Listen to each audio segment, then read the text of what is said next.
Banyak orang tua ingin anaknya disiplin, tapi tanpa teriakan, tanpa drama, tanpa air mata. Kabar baiknya, itu bisa dilakukan. Disiplin yang benar bukan membuat anak takut, tapi membuat mereka merasa aman, dihargai, dan mau bekerja sama. Jika ayah bunda sering merasa kewalahan saat menghadapi tantrum, membatasi perilaku, atau menjaga ketenangan, video ini untuk ayah bunda yang akan membuka cara baru yang jauh lebih efektif dan penuh kasih. Assalamualaikum warahmatullahi wabarakatuh. Halo para orang tua hebat. Selamat datang kembali di channel Bijak Anak, tempat kita belajar menjadi orang tua yang lebih tenang, lebih bijak, dan lebih dekat dengan anak. Di video ini kita akan membahas cara mendisiplinkan anak tanpa membuat mereka takut atau menangis. Sebelum lanjut, jangan lupa dukung channel ini dengan like, subscribe, dan aktifkan loncengnya agar Anda tidak ketinggalan tips parenting bermanfaat lainnya. Sebelum kita bicara tentang disiplin, ada satu fondasi utama yang harus dibangun terlebih dahulu. Hubungan yang aman dan hangat antara orang tua dan anak. Tanpa hubungan yang kuat, semua aturan, nasihat, atau konsekuensi akan terasa seperti tekanan, bukan bimbingan. Anak tidak akan mendengar jika hatinya sedang menutup, dan hati anak hanya terbuka ketika ia merasa dipahami. Komunikasi positif bukan berarti membiarkan anak melakukan apapun yang mereka mau. Justru, komunikasi positif membantu orang tua menetapkan batas dengan cara yang lebih efektif, tanpa bentakan atau ancaman. Yang harus ayah bunda ingat adalah, anak lebih kooperatif ketika kebutuhan emosinya terpenuhi terlebih dahulu. Mulailah setiap percakapan disiplin dengan empati. Turun ke level mata mereka. Panggil namanya dengan lembut dan tunjukkan bahwa ayah bunda hadir sepenuhnya. Misalnya, kayaknya kamu lagi kesel ya. Tidak apa-apa merasa begitu. Sekarang, ayo kita cari solusinya bersama. Pendekatan seperti ini bukan memanjakan, tetapi mengajarkan anak mengenali emosinya dan menenangkan diri. Ketika anak merasa aman, barulah mereka bisa menerima arahan. Hindari kalimat menyalahkan seperti, "Kenapa sih kamu selalu begini?" Kalimat seperti itu membuat anak merasa buruk tentang dirinya, bukan tentang perilakunya. Gunakan kalimat yang lebih konstruktif. "Ayo, kita coba lagi ya, Mama bantu." Atau, "Apa yang kamu butuhkan supaya bisa melakukan ini dengan baik?" Komunikasi positif juga berarti jelas dalam menyampaikan harapan, bukan hanya mengkritik perilaku yang salah. Katakan apa yang ayah bunda inginkan, bukan hanya apa yang tidak boleh dilakukan. Contoh, daripada "jangan ribut", lebih baik "tolong bicara pelan ya, adik sedang tidur." Ketika hubungan terasa dekat, disiplin tidak menjadi perang, melainkan kerjasama. Anak belajar bahwa orang tuanya bukan lawan, tetapi pembimbing yang siap menolongnya tumbuh menjadi pribadi yang lebih baik. Setelah hubungan dengan anak terbangun kuat, langkah selanjutnya adalah membuat batasan yang jelas. Anak membutuhkan batas untuk merasa aman, dan ayah bunda adalah penjaga pagar yang menunjukkan area mana yang aman dan mana yang tidak. Tanpa batasan, anak bingung. Terlalu banyak batasan, anak tertekan. Kuncinya ada pada keseimbangan. Batasan yang efektif bukan hanya tentang tidak boleh, tetapi juga tentang mengapa sesuatu tidak boleh dilakukan. Ketika anak memahami alasan di balik aturan, mereka lebih mudah menerima dan mematuhinya. Misalnya, mainannya harus dirapikan supaya tidak ada yang terpleset dan terluka ya. Konsekuensi juga harus logis, bukan hukuman yang membuat anak takut. Konsekuensi logis adalah hasil alami dari tindakan anak, bukan sesuatu yang ayah bunda buat untuk membalas perilakunya. Contoh, jika anak menumpahkan makanan karena bermain saat makan, maka ia membantu membersihkannya. Jika anak tidak mematikan TV saat waktunya selesai, waktu menontonnya dikurangi esok hari. Pendekatan ini mengajarkan tanggung jawab secara nyata. Berbeda dengan hukuman berat seperti mengancam, membentak, atau mencabut kasih sayang, konsekuensi logis membantu anak belajar tanpa rasa takut. Hukuman berat mungkin menghentikan perilaku sesaat, tetapi tidak mengajarkan keterampilan jangka panjang untuk mengatur diri. Kunci lainnya adalah konsistensi.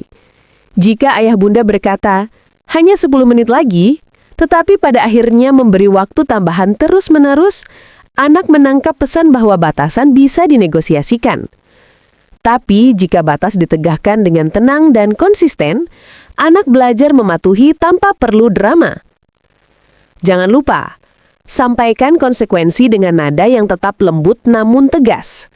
Bukan dengan amarah, melainkan dengan wibawa. Waktunya mandi ya. Kalau kita tidak mulai sekarang, nanti waktunya bermain jadi lebih sedikit. Dengan batasan yang jelas dan konsekuensi yang logis, anak belajar bahwa setiap tindakan membawa akibat. Bukan karena ayah bunda marah, tetapi karena begitulah dunia bekerja. Inilah yang membuat disiplin menjadi proses belajar, bukan sumber ketakutan.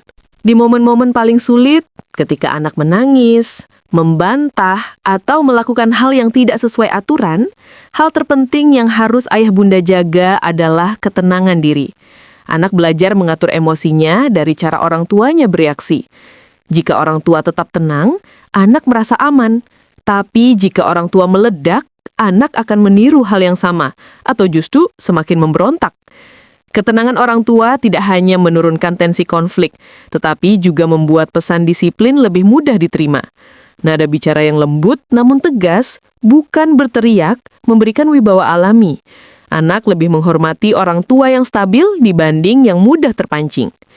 Saat menegur, fokuskan pada perilaku, bukan kepribadian atau karakter anak. Kalimat seperti, "Kenapa kamu nakal sekali? Dasar bandel," dapat merusak rasa diri anak dan membuat mereka merasa buruk, bukan belajar. Sebaliknya, arahkan pada tindakan spesifik. Lempar-lempar mainan itu tidak aman. Tolong taruh kembali di tempatnya. Dengan cara ini, anak memahami apa yang perlu diperbaiki tanpa merasa dirinya adalah masalah. Langkah penting lainnya adalah berbicara dengan jelas, singkat, dan langsung, bukan ceramah panjang.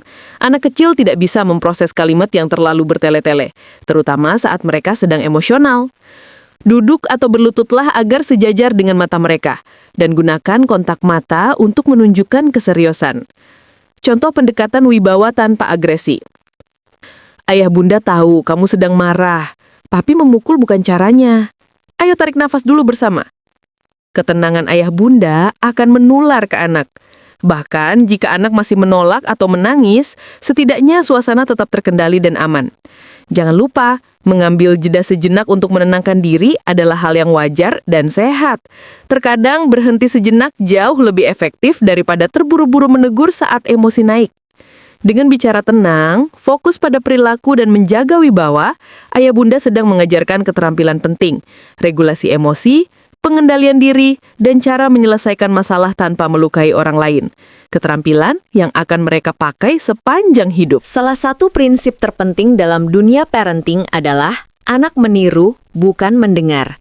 Mereka mungkin tidak selalu mengikuti nasihat ayah bunda, tetapi mereka hampir selalu meniru perilaku yang ayah bunda tunjukkan setiap hari. Karena itu, cara paling efektif untuk mendisiplinkan anak adalah dengan menjadi contoh nyata dari perilaku yang ingin kita lihat pada mereka. Jika ayah bunda ingin anak berbicara sopan, maka gunakanlah bahasa yang lembut dan menghormati. Jika ayah bunda ingin anak bisa mengontrol emosi, tunjukkan bagaimana caranya menenangkan diri ketika marah atau kecewa. Anak belajar regulasi emosi pertama kali dari cara orang tua menghadapi stres. Contoh kecil namun sangat berpengaruh, ketika ayah bunda meminta anak merapikan mainan, lakukan hal yang sama dengan barang-barang sendiri. Ketika ayah bunda melarang berteriak, hindari meninggikan suara kepada anak. Ketika meminta anak meminta maaf, ayah bunda pun harus berani meminta maaf jika melakukan kesalahan. Sikap tanggung jawab ini memberi pesan bahwa semua orang, termasuk orang dewasa, sedang belajar. Anak merasa dihargai karena orang tua menunjukkan kerendahan hati. Sikap seperti ini membangun hubungan yang hangat dan penuh kepercayaan. Menjadi teladan juga berarti menunjukkan nilai-nilai penting dalam kehidupan sehari-hari, seperti kejujuran, kesabaran, dan kerjasama. Ketika anak melihat ayah bunda menangani konflik dengan cara dewasa dan tenang, mereka menyimpan contoh itu di dalam ingatan emosionalnya. Jangan lupa, saat anak melakukan kesalahan, cara kita merespons adalah cermin bagi mereka. Jika ayah bunda merespons dengan marah, mereka akan belajar bahwa kemarahan itu adalah reaksi utama ketika ada masalah. Tapi jika ayah bunda merespons dengan tenang, jelas dan penuh kendali, mereka akan meniru pola itu ketika menghadapi kesulitan. Keteladanan adalah bentuk disiplin yang paling kuat, karena tidak mengandalkan kata-kata, melainkan tindakan nyata. Anak melihat, menyerap, dan meniru. Ketika orang tua hidup sesuai nilai yang diajarkan, disiplin bukan lagi perjuangan, tetapi menjadi budaya alami dalam keluarga. Di tahap akhir proses disiplin, ayah dan bunda perlu memberikan sesuatu yang sering dilupakan banyak orang tua. Apresiasi, harapan, dan kepercayaan. Ini bukan sekedar pujian biasa, tetapi cara untuk menyalakan motivasi internal anak agar mereka ingin berperilaku baik tanpa harus selalu diingatkan. Apresiasi membantu anak merasa dihargai. Saat ayah bunda mengatakan, "Terima kasih sudah mencoba merapikan mainan," anak merasa usahanya diperhatikan. Pujian seperti ini memperkuat perilaku positif karena anak melihat dampaknya secara langsung. Yang penting, fokuslah pada usaha, bukan hanya hasil. Contohnya, "Hebat, kamu berusaha keras menyelesaikan tugasmu." Lebih bermakna daripada, "Pintar sekali kamu." Selain apresiasi, harapan positif juga sangat berpengaruh. Ketika ayah dan bunda berkata, "Mama percaya kamu bisa lebih tenang besok," anak merasa diberi kesempatan untuk menjadi lebih baik. Harapan seperti ini tidak menekan, tetapi memberikan arah yang jelas dan penuh kasih. Kepercayaan adalah bagian ketiga yang tidak boleh dilewatkan.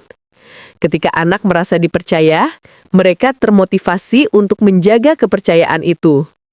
Berikan tanggung jawab kecil sesuai usia mereka, seperti memilih baju, membereskan tas sekolah, atau membantu tugas ringan di rumah.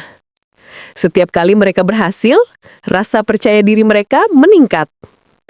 Ingat, disiplin tidak hanya tentang menghentikan perilaku buruk, tetapi juga membangun karakter.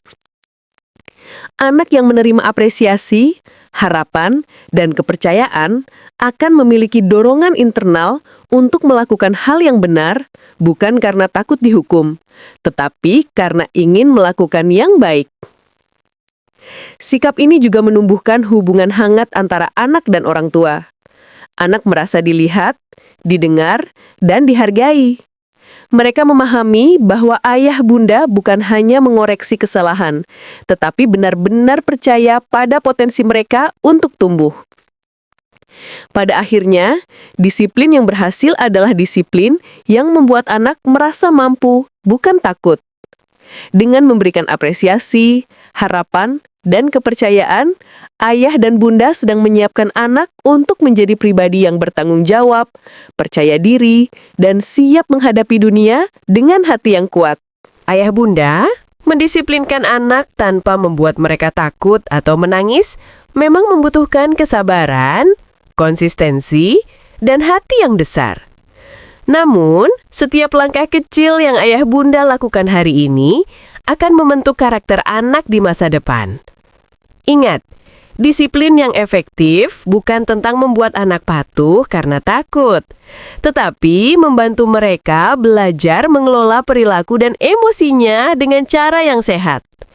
Jika ayah bunda menerapkan hubungan yang hangat, batasan yang jelas, ketenangan, keteladanan, serta apresiasi yang tulus, maka disiplin akan menjadi proses belajar yang penuh cinta, bukan pertengkaran.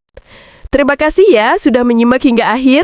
Semoga video ini bermanfaat dan bisa membantu perjalanan parenting ayah bunda menjadi lebih ringan dan menyenangkan. Jangan lupa tinggalkan like, komentar, dan bagikan video ini agar lebih banyak orang tua mendapatkan manfaatnya.